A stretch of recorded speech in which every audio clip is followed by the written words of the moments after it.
5 minutes avec Dieu et sa parole. Aujourd'hui, nous voulons méditer sur la joie de Marie, sa félicité, en cette solennité de l'Annonciation du Seigneur.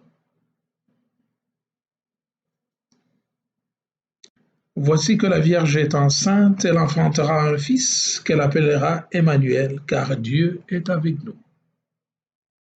Bien-aimés dans le Seigneur, Shalom. Le thème que je propose à notre méditation est celui-ci: Réjouis-toi, ô Marie, bien-aimée de Dieu.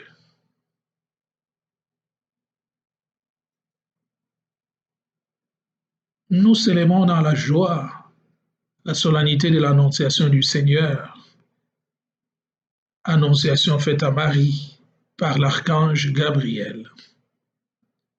Dieu, en effet, dans son grand amour, a entrepris de s'associer Marie comme son intime dans son projet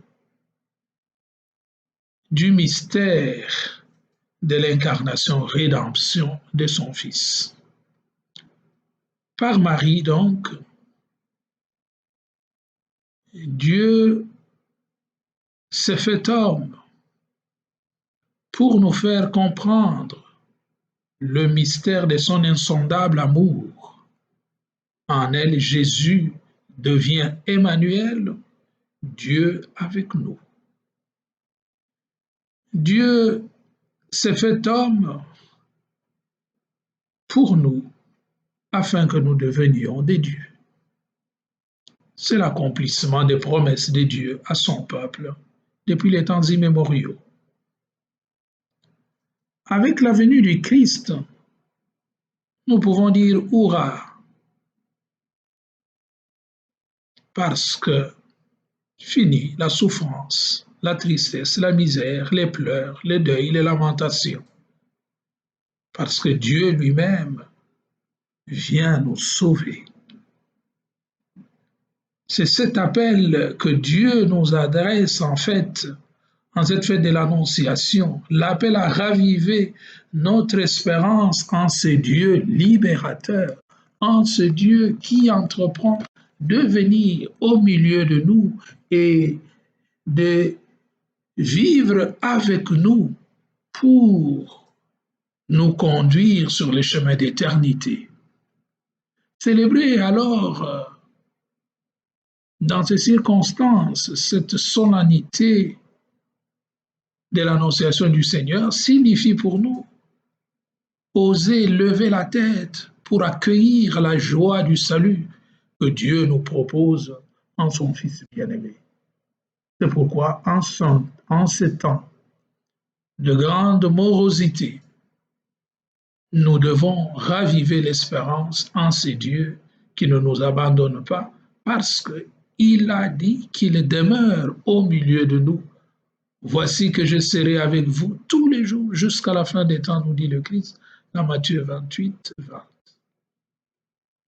Alors, voici les exigences si nous voulons, comme Marie, être les bienheureux, être considérés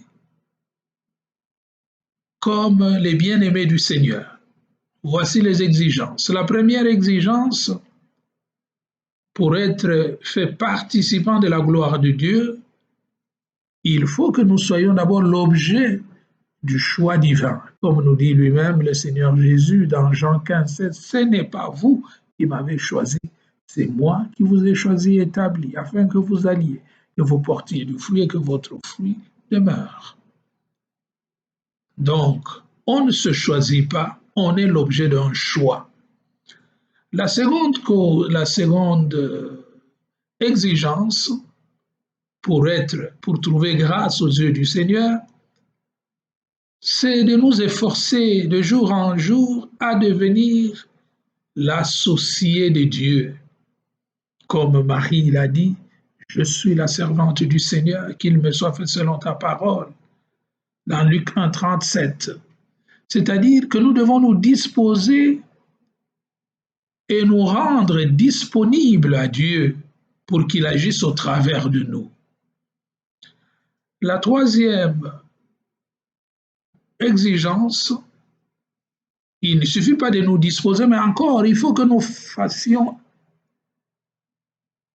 une démarche de croissance spirituelle. Nous devons croître dans la foi, dans l'obéissance à Dieu et dans l'amour à ces dieux pour être capable de vaincre toutes les tentations. Rappelez-vous, au début du temps des carêmes, le premier dimanche, Jésus était tenté au désert pour nous donner cette grâce de pouvoir vaincre aussi les tentations.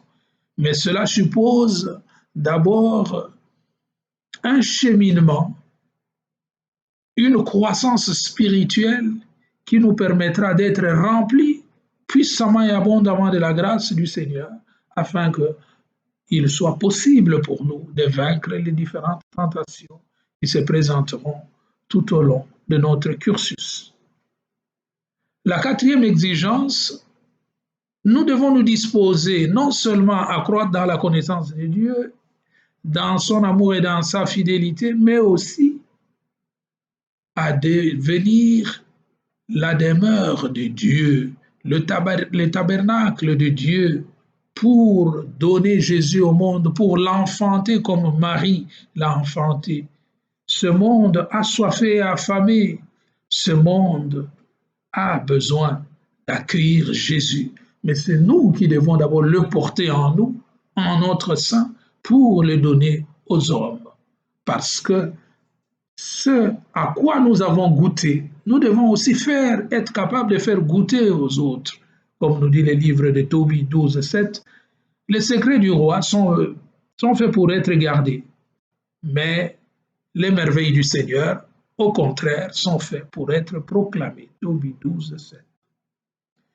La dernière exigence, pour que nous soyons les bien-aimés du Seigneur, il faut que nous apprenions aussi à faire l'expérience de l'impossible, c'est-à-dire Dieu qui est un Dieu de l'impossible.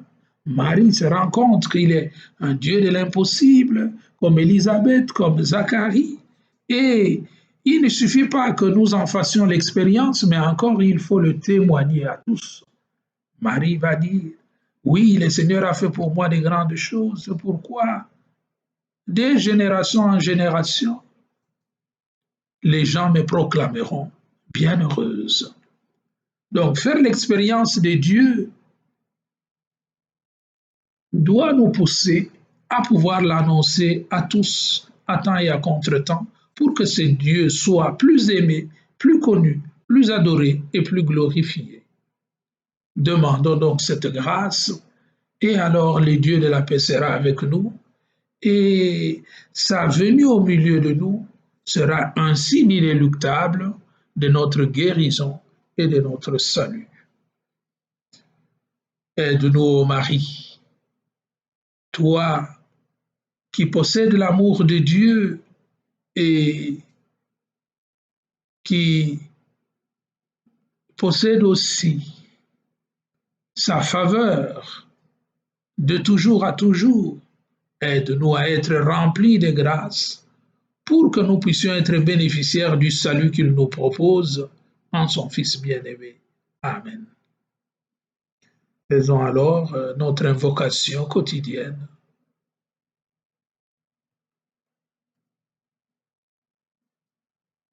Ô Notre-Dame, ô toi Notre-Dame, jette un regard de compassion sur nous qui recourons à toi. Ô toi Notre-Dame, jette un regard de compassion sur nous qui recourons à toi. On va dire cette invocation chaque fois, 7 fois par jour. Et à la fin, Seigneur Jésus, jette un regard de compassion sur nous qui recourons à toi une fois. Que le Dieu de toute bonté vous garde en son amour, qui vous bénisse et vous protège, le Père, le Fils et le Saint-Esprit. Amen.